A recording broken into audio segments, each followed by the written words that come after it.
What the portrait of Dorian Gray is about is the story of a cultured, wealthy, young, and extremely handsome man whose name is Dorian Gray. One day, Dorian Gray met Basil Hallward, a painter that got impressed by the beauty of the man and eventually will ask him to sit for a portrait. When this work was finished, it was described as the best painter's work, and besides all the offers that he had, he decided that the portrait will belong to Dorian Gray.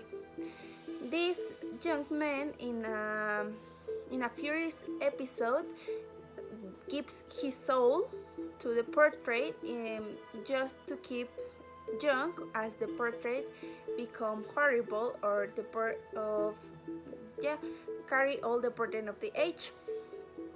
One day, Dorian met Lord Henry, Basil's Hallward friend, a man who eventually will be important in Dorian's life because this man show him his own vision of life.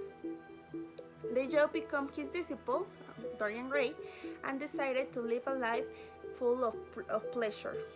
One day, he fell in love with Sybil Vane, an actress who eventually will kill herself just because Dorian didn't want to marry with her. And this episode will be the beginning of the story because it's in this moment when Dorian realizes that his wish becomes reality. After some episodes, the portrait becomes more and more ugly, uglier, and it's in this point that Dorian's reputation suffers in the circle of society. Basil Hallward decides to visit Dorian at some time and goes with him to explain for an explanation of these rumors that he heard.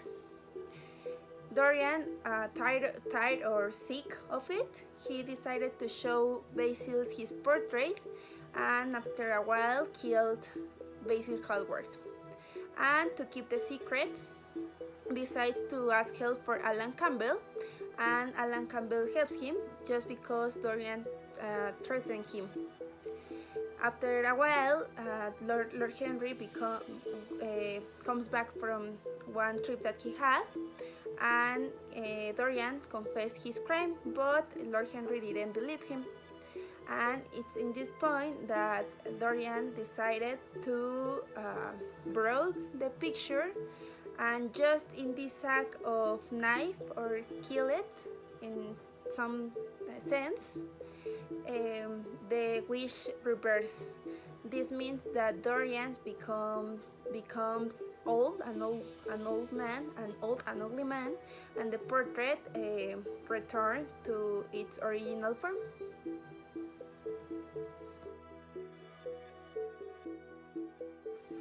So, what did I learn of the story and how can I apply it in my life? I decided to answer these two questions in one because it is related. So, through the story, we could see, or I could see, a society reflected in one person. This one person is Dorian Gray. Maybe not in that limits, but in similar situation, because he's always worried to be a perfect man, to find a passion, to have a great love, to live a life full of passion, and at the end, that's what we want. So we are, or all of us, are Dorian. So I keep with the idea of being passionate, but with limits, and those limits that Dorian didn't have, and accept that time pass over us, and that it's not necessary to be recognized by others or to be extraordinary just to feel good with ourselves. That's how I can apply it, because I'm applying it, not being too rude with myself and with others, because at the end we are humans. That reality that Dorian didn't want to accept. How can I link it to nutrology? Well, when we are looking to improve our health habits, our effort can follow two ways.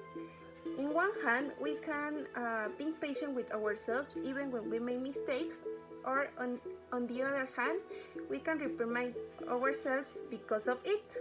So we in this way we can try to be the most perfect person in all the planet and not making any mistake. And this is something that happened to Dorian Gray, who tried to be a pure soul, or who tried to be the most perfect person in all life.